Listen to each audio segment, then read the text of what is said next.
you see an action movie, you watch a kind of filmmaking that is not only unpredictable, but often genuinely dangerous. The staging of action sequences requires the skills of a team of specialists who can carry out lethal tasks without getting a scratch.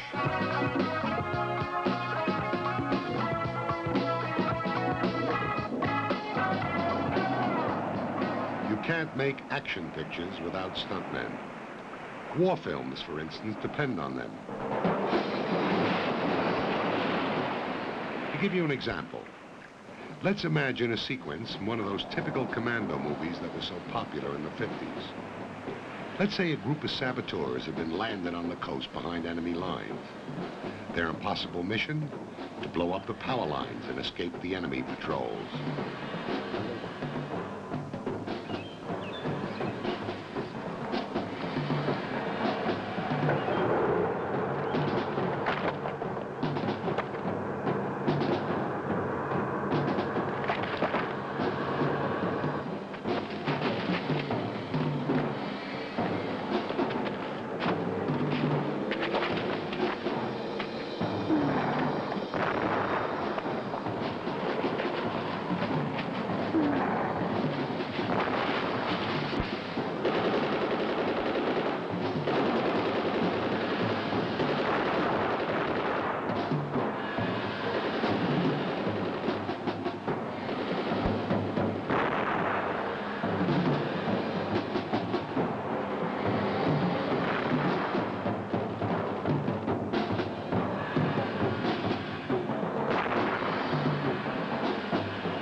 So the stuntmen live to die another day.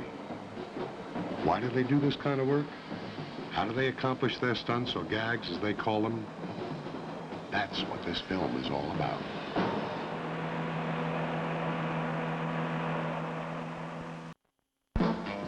During his career, stunt coordinator Bob Woodham has died for a living countless times.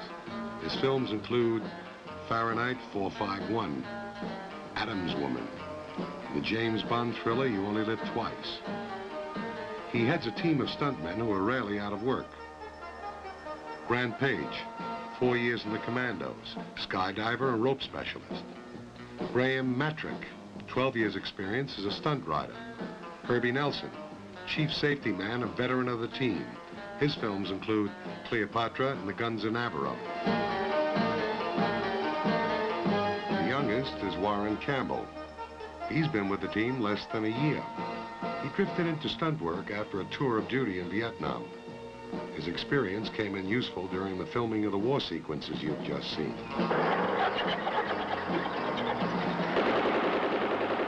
Most war films are made with the cooperation of the Army.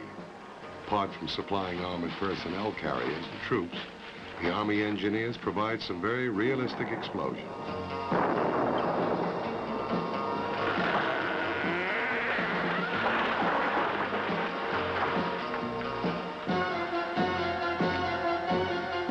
3 pounds of plastic explosive, 2 gallons of petrol make a stimulating bang, and a long lens on the camera make the stuntmen appear closer to the explosion than they really are.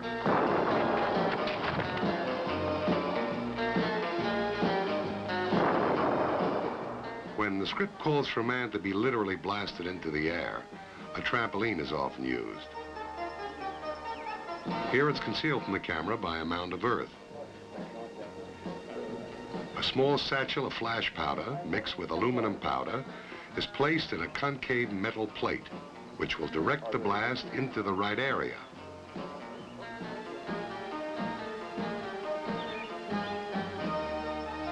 As the stuntman hits the trampoline, the charge is detonated electrically, and he somersaults through the explosion, creating the desired effect.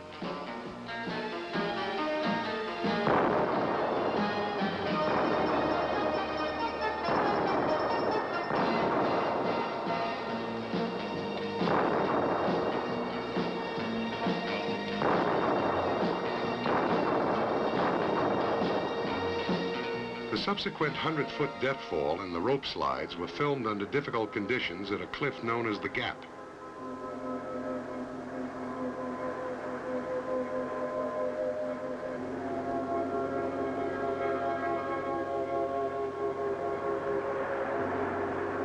On August 20th, 1857, HMS Dunbar was wrecked here with the loss of 121 lives. The macabre reputation of the place has been enhanced over the years by a number of people who have committed suicide by jumping off the cliff. The police rescue squad pulls 12 bodies a year off the rocks or out of the treacherous waters around this area. Bob Woodham has no plans to become a statistic.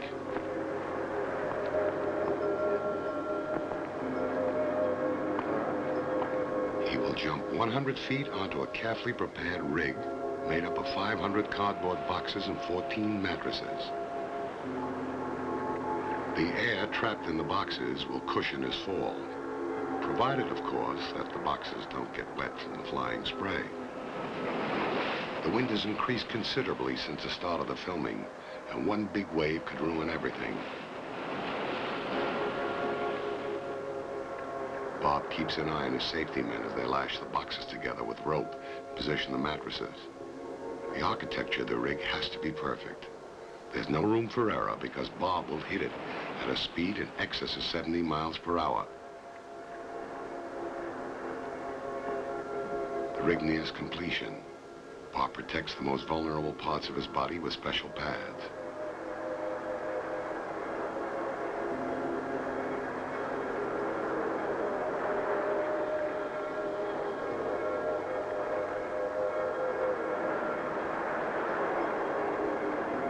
Now he finalizes the sequence of events with the director.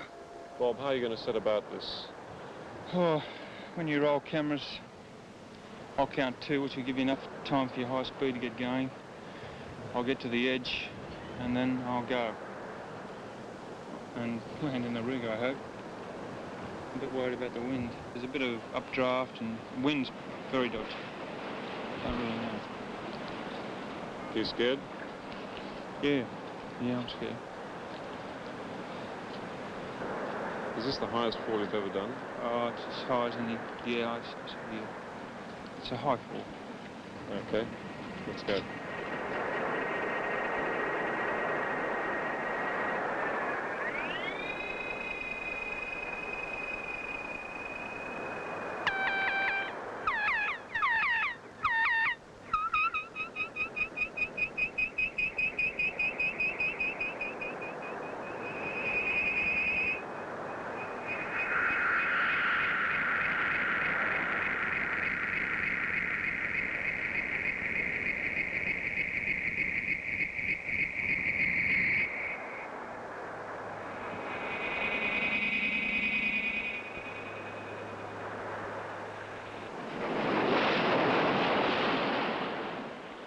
He hit the top corner of the rig a little off course due to a gust of wind.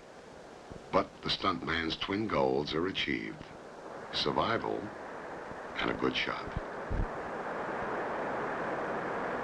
The boxes are burned to make way for the next stunt, a simulated free fall, sometimes called the Flying Fox. Grant Page has been doing it on and off for 10 years. Well, the simulated freefall is done as a complete drop. It's almost as if you've got no braking at all in the initial part, and all braking is done by friction on the rope by your brakeman down below.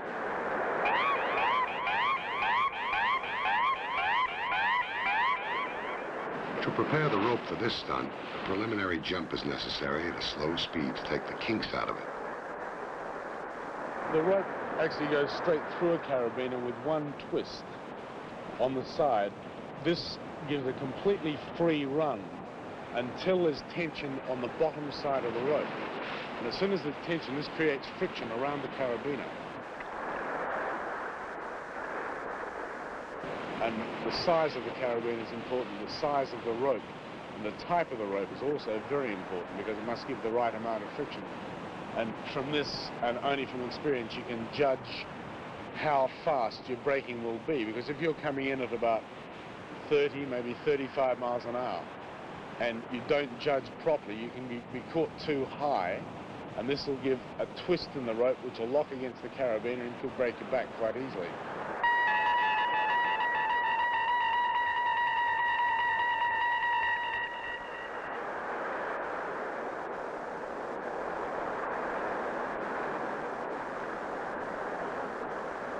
It's something you'd never want to do unless you had expert brakemen on the bottom that have to know what you're trying to do. You've got to work as a team. And if you don't work as a team, either you get killed or they get killed because you might hit them at about 30, 40 miles an hour. And that was precisely what very nearly happened. The rope became wet, and all of a sudden, friction vanished.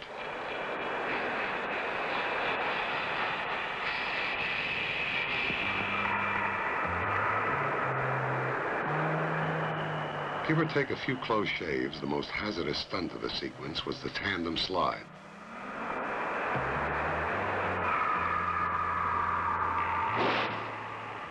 The takeoff point was 175 feet up.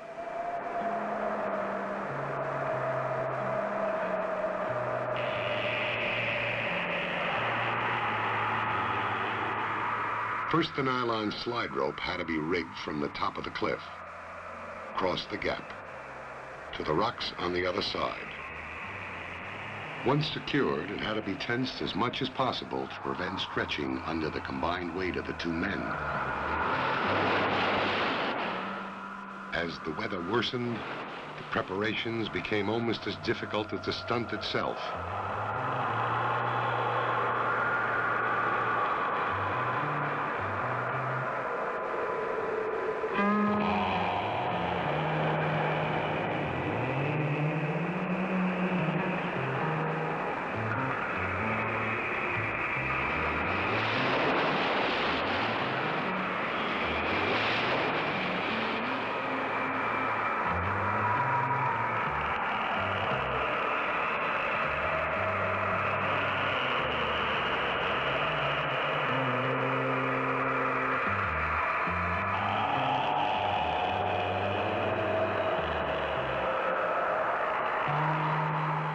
Finally, the rope was ready. Well, that is the whole connection to the slide rope. All you do is you just come in, your spinner's undone, and you just clip into the main rope. As soon as you've clipped in, grab a hold of both of the toggles, and it's important only to have a finger grip like this. Because if you've got your hand, say if you put your hand through like that, it'd be too hard to get your hand out. You get caught.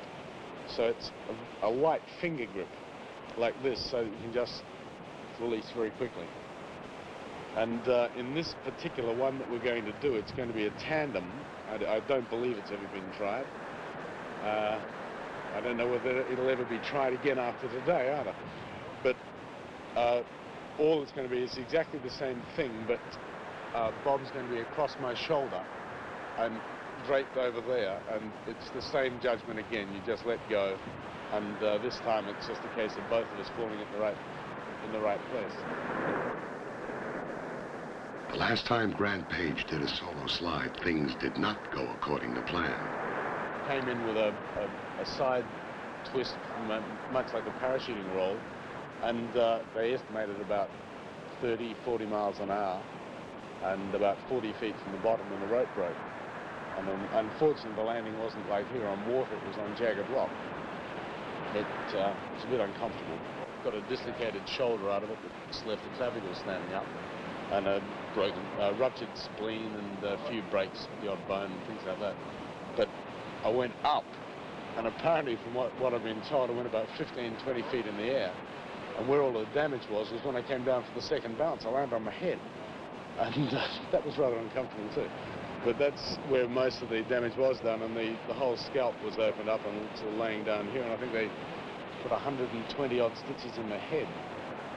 On this occasion, once they hit the water, their problems are not over. There is a 10-foot shelf under that ledge and a strong undertow. Get sucked under that and you don't come out alive.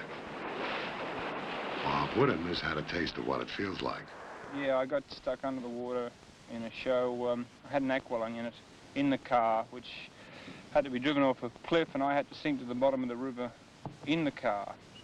And unfortunately, it rolled on the bottom of the river bank down to about 35 feet, completely crushed the car. I was trapped in there.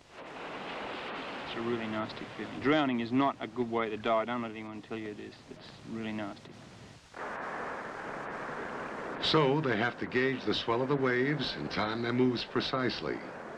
Despite an ugly moment when they hit an overhanging ledge, the slide went off beautifully.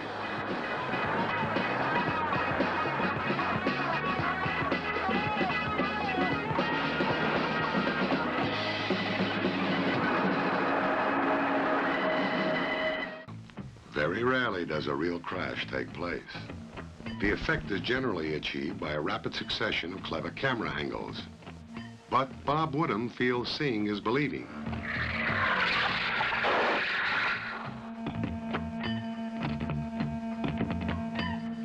When he smashes a bike, it doesn't come back for more.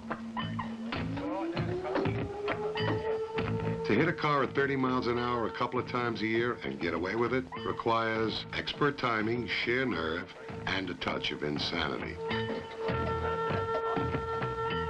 Because of the speed of Bob's takeoff, an extra long rig is assembled. The desired point of impact is marked so Bob can aim at it.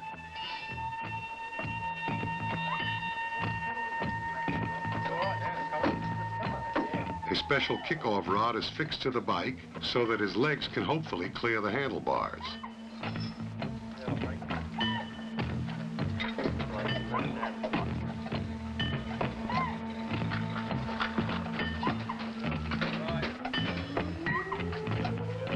He had come out of 2 bike crashes unscathed earlier this year, but this time he didn't quite judge it right. You saw the crash at normal speed, 25 frames, running through the camera gate each second. Look at it again through a different camera, shooting at 400 frames per second.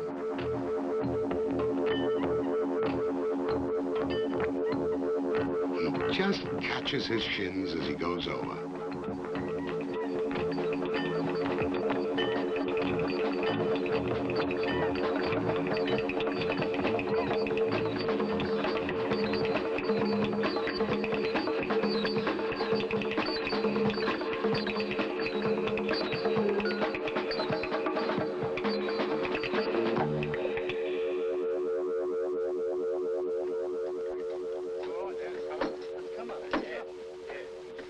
Because of the speed involved, crashes are always unpredictable, and Bob needed all his skills when he worked on a recent commercial.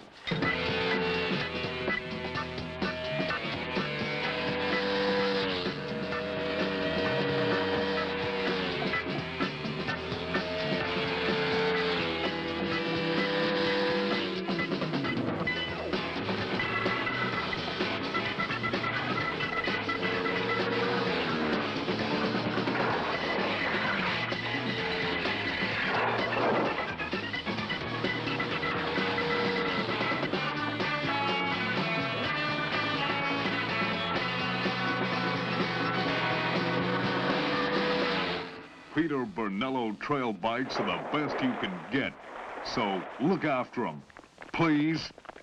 Peter Bernello, the trail bike king, Pacific Highway Garden. Top American stuntman Evel Knievel specializes in jumping his bike over an ever-increasing number of cars. Bob Woodham has a preference for jumping off cliffs. Whatever your bag is, All bike stunts require an inspired blend of balance and timing. To do a continuous wheel stand, for instance, you bring the bike to a point of balance in second or third gear. Accelerate. At the same time, throw your weight onto the back seat and the wheel will rise. Then practice for a couple of years. To keep the wheel up for more than a few seconds is hard, and the faster you go, the harder it gets.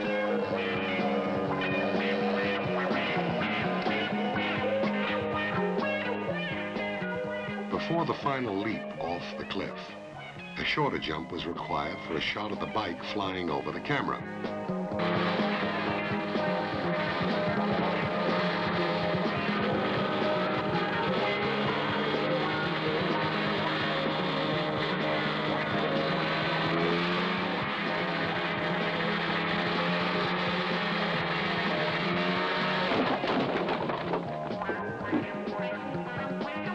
An easy one compared to the cliff jump itself.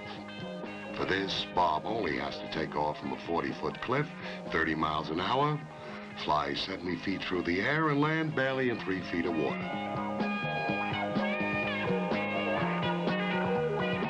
First, the water was thoroughly searched for rocks and hidden debris.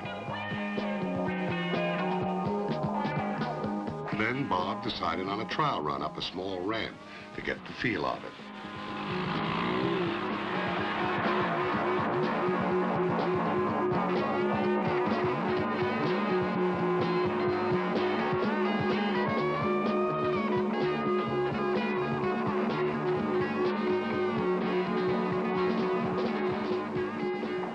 As you can see, he did not come off the bike in time. Once again, he cracked the shins against the handlebars. But he had found out what he wanted to know.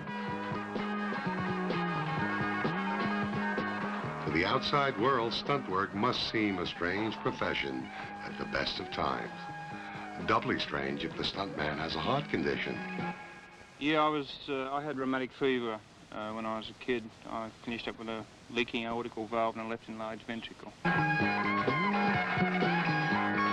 I'm at a stage now where I can't run any more than, say, 2 or 3 miles or I'm exhausted. It doesn't matter so much with pictures because your action sequences are usually over in 3 or 4 seconds, so it doesn't worry me that much. Eventually have to have a major heart operation. I'm putting it off as long as I can.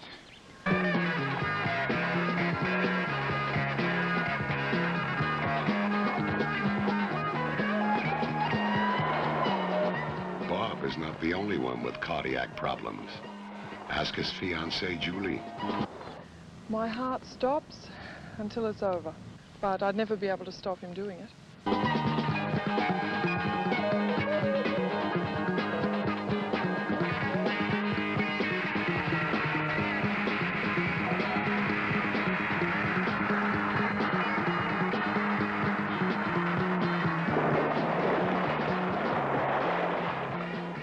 A successful jump. No bruised shins this time, but Bob was winded by the impact, and here's why.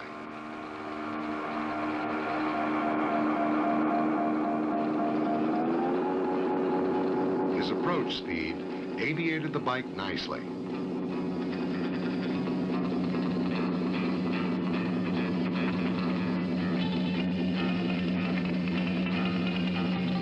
He left it in good time, but not time enough to tuck and land on his back, as he would in normal high fall. And struck at high speed, water feels very solid indeed.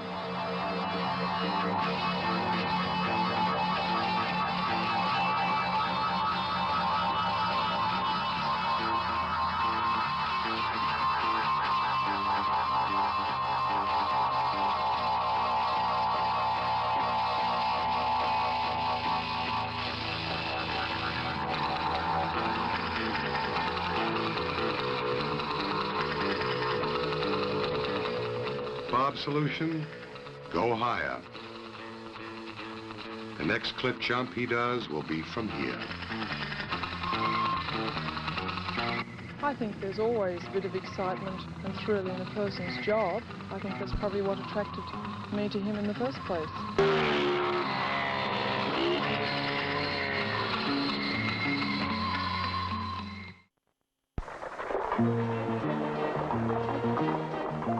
will always be Westerns. Love stories, spy dramas, gangster pictures come and go, but Westerns go on forever. No longer are they the exclusive preserve of Hollywood. Studios all over the world are making them. Spaghetti Westerns in Italy, paella Westerns in Spain. There are even sukiyaki Westerns, so great is the demand. In 70 years, the movie-going public has not grown tired of them. A significant part of the Western's appeal is the stunt work.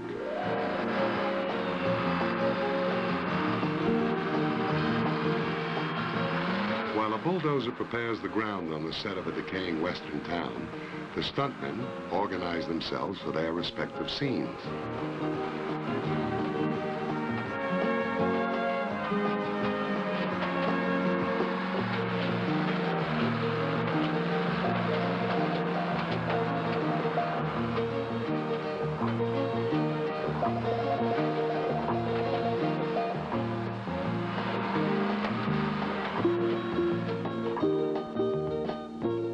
Traditional Western, the emphasis of the action tends to be more flamboyant and stylized than realistic.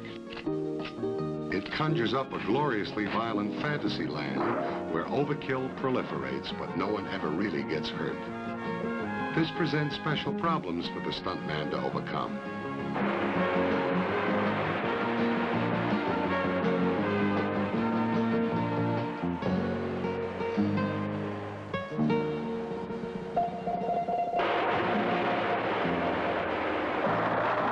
Let's take an original situation where the stage carrying the gold shipment is being hotly pursued by the local wild bunch and is heading for the safety of the nearest town.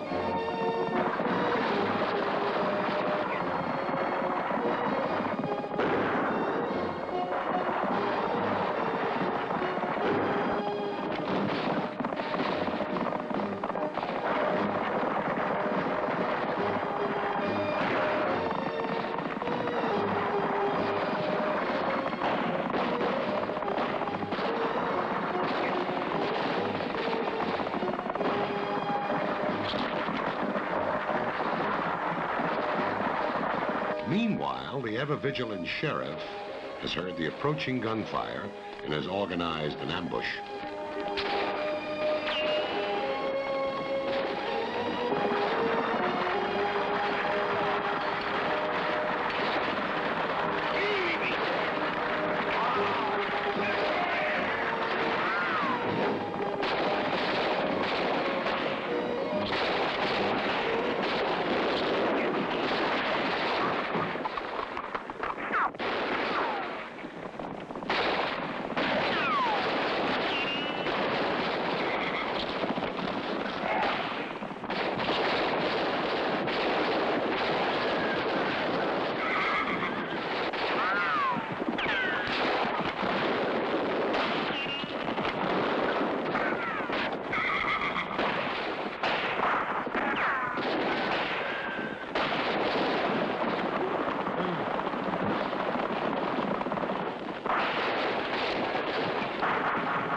A horse fall like that is as much an act of faith on the horse's part as it is on the rider's.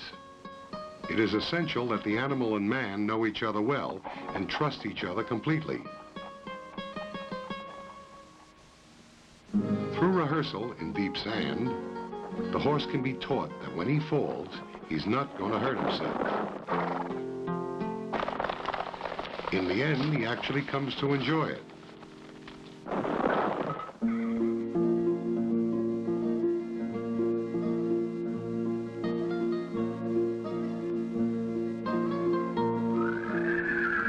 Down on the near side, you pull the offside rein.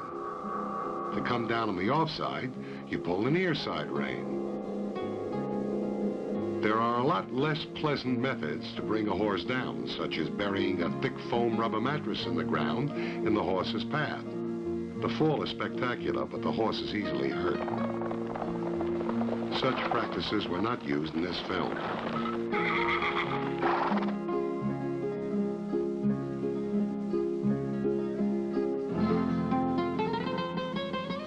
A straight vault in the saddle is accomplished with the aid of step stirrups.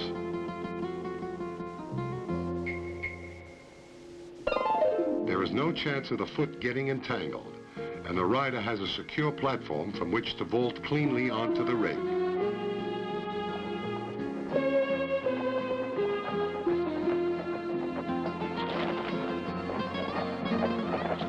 The same sense of timing was needed for the leap off the stagecoach, and the rig was hidden from camera view by a bush. For the double fall in the town, the rig had to be hidden below ground and covered over with sand, as the shot called for one body to be seen hitting the earth.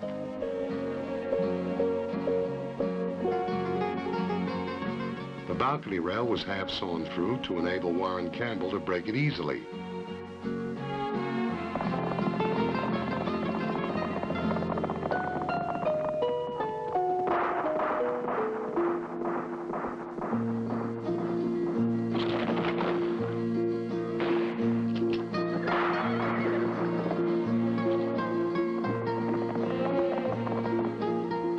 Warren's next task was a tough shot.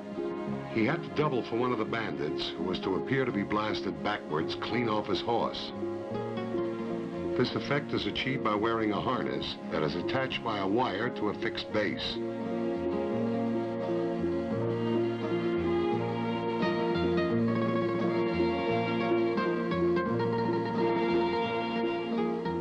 The rider gallops forward till the wire runs out. The director was not quite satisfied and called for a retake. The safety man prepared the landing spot once again. I find that once everything's taken into account, I don't think there is a chance in us getting hurt or killed. But there is always the time that there could be that accident. On the retake, the wire from the harness broke. Warren fell badly and cracked 3 ribs. Before a stuntman starts working on a picture, he signs what is known as a blood release. He absolves the production company from all liability in case of death or injury. One of the disadvantages of the profession. The most dangerous of all horse stunts comes next, the stirrup drag. Such scenes are particularly hazardous because the instinctive reaction of a horse to something brushing its hind legs is to buck and lash out at it. So stunt horseman Graham Metrick had to get the horse used to dragging something close behind it. First a sack, then himself.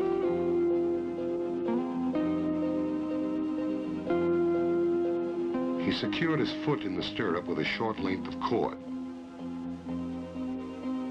then rigged it so that he could release himself from the horse as soon as he needed to. This horse weighs around 1,000 pounds. A kick from him will pack the combined punch of 4 heavyweight boxers.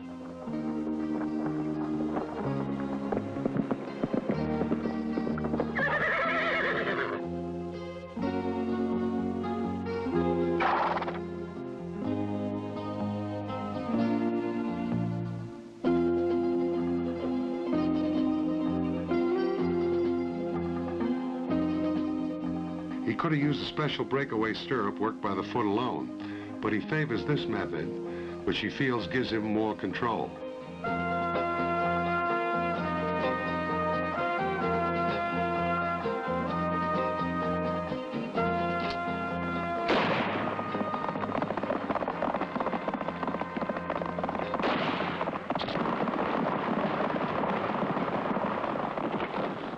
The drag went off without injury, and Graham and Bob set about rehearsing a regular stunt in all horse operas. The bulldog, a high dive onto a horse and rider.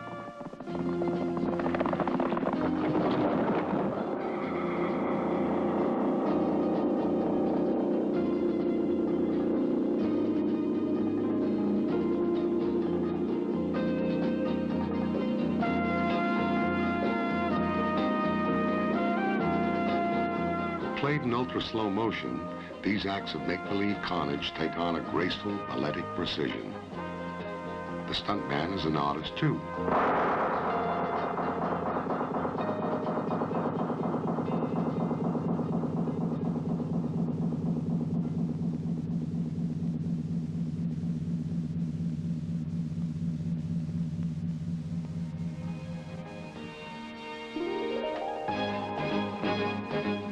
For the audience, a pretty picture. For the stuntman, a sore back.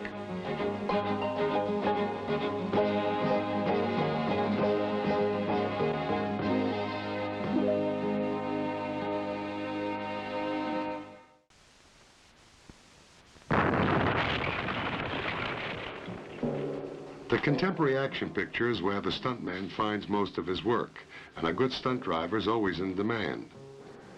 To give you an idea of a few of the stunts he could be called upon to do, let's take a situation where two criminals have planned to rob a bank courier. It should be a perfectly simple hit-and-run grab, but they didn't bargain on the result of two unfortunate coincidences: a can of gasoline in the back of their car and a righteously uptight passerby.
As you can see, crime does not pay. Stunt work, however, does for a small group, the elite of the profession, who go regularly from one film to the next. Conditions vary from country to country, but in general, a stuntman is paid a daily retaining fee, equivalent to an actor's daily rate, plus a special bonus for any stunt he does. For being knocked down by a car, for instance, would be $300 per hit. Herbie Nelson has been knocked down more times than he can remember, which probably accounts for it. There are few females in the stunt game, and Herbie has often had to double for a woman. Beforehand, he coordinates the details precisely with the driver of the car. Precision and timing are crucial. A fraction before the car hits him, he has to jump onto the hood and then roll off to the side. Faulty judgment could easily mean a broken leg. And there's enough violence on the screen as it is. Car crashes require the same degree of split-second timing. The drivers have to maintain precise speeds and aim for precise spots. There's nothing accidental about a car accident in a movie. To get a car to fly past on two wheels requires a ramp. This device is the easiest way to roll as well. But Bob, doubling for the driver of the pursuit car, will take care to see that this does not happen. His roll has to be done without a ramp. First, the offside brake is tied down. Then Bob is secured into a swiveling bucket seat harness, specially designed for the stunt. He will pull himself down onto the seat as the car goes over. All movable parts under the hood are fixed down, and the doors are firmly wired shut. It's not easy, a 360-degree roll without a ramp. Fast enough to go over, but not so fast as to wreck the car. It must still be drivable for the final scene. Dangerous, too, if the roof buckles. Bob could be in trouble. Yes, it's pretty dangerous, but it's my form of art, so, you know, I've got to cop it, I suppose. I'm a little scared right now because I have something to do this afternoon that I've never done before in my life. And that's totally on fire. And I'm a little bit scared right now thinking about it.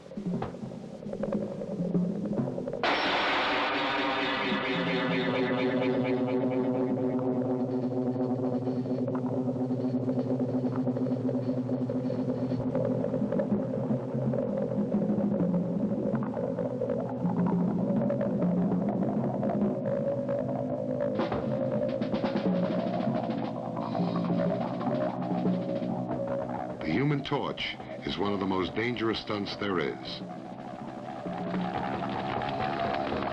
Fire can react with unwanted enthusiasm when you least expect it. But the only damage was a gash from a piece of glass. For protection from the fire, Bob and Warren use a new product on the market, water gel. Invented in Australia, water gel is a fire retardant. Contact with it will put out a flame faster than any other known method. It's the only fire extinguisher medically approved to be used on people. And the director, Brian Trenchard Smith, couldn't resist trying it out himself.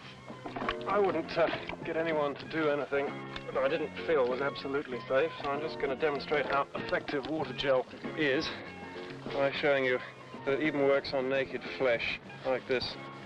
I'll be able to hold that. No, it bloody well won't. It was getting hot there. There are limits even to water gel's amazing properties. At the point of flame, the temperature's around 700 degrees. Water gel will retard the actual burning for some time, but the heat of the flame becomes intolerable before then. The stuntmen wear a set of clothing soaked in water gel beneath their costume. For the scenes shot inside the burning car, the vehicle was stationary and was rocked from side to side to simulate movement. Kerosene-soaked rags attached to the outside of the car, combined with gasoline ignited on the inside, produced the desired wall of flame. The heat was intense, and after a while, the stuntmen indicated that they were no longer acting. A blanket soaked in water gel was quickly applied.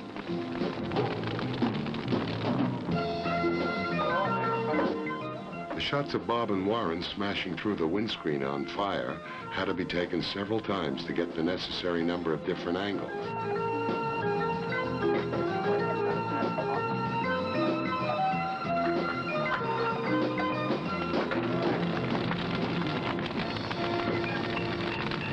Here the shot required is a tumble from the hood onto the ground.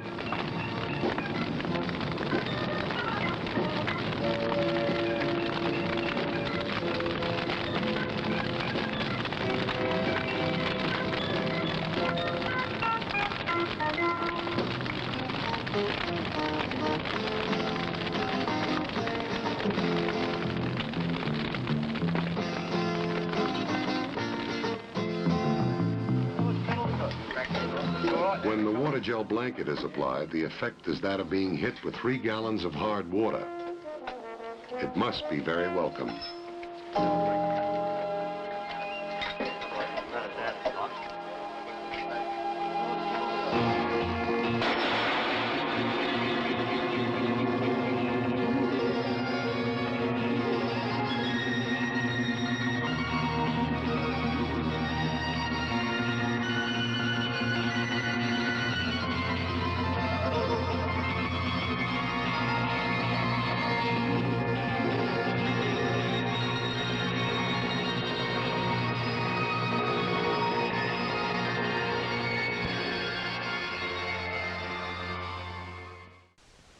I worry more about getting badly hurt than killed.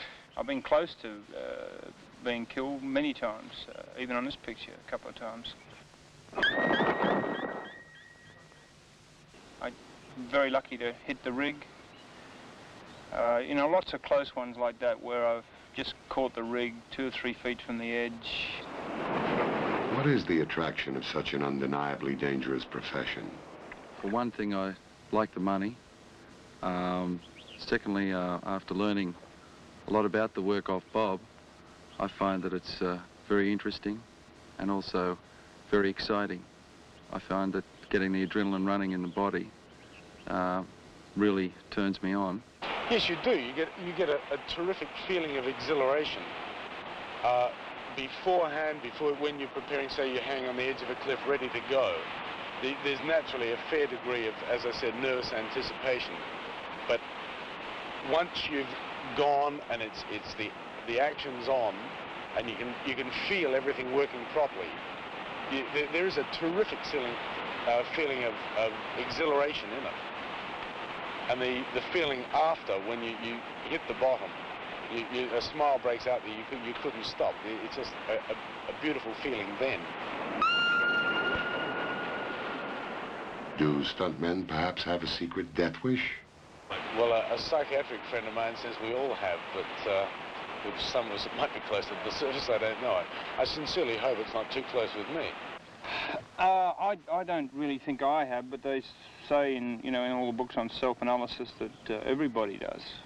So I suppose I do. I don't know. Each man has his own reasons. But this team of stuntmen certainly love their work. I suppose I am obsessed. I go to all the westerns, and I like the action pictures, and I love going to the fights. When I was young, I went looking for fights all the time, and then when I got a bit older, I worked as a bouncer. And then that's a funny job. You get a bit bored and you start to cause trouble half the time. That's the time to get out. So I think I've gone past that stage now. You get enough physical outlet in a movie when you're making it. I don't really look for trouble anymore.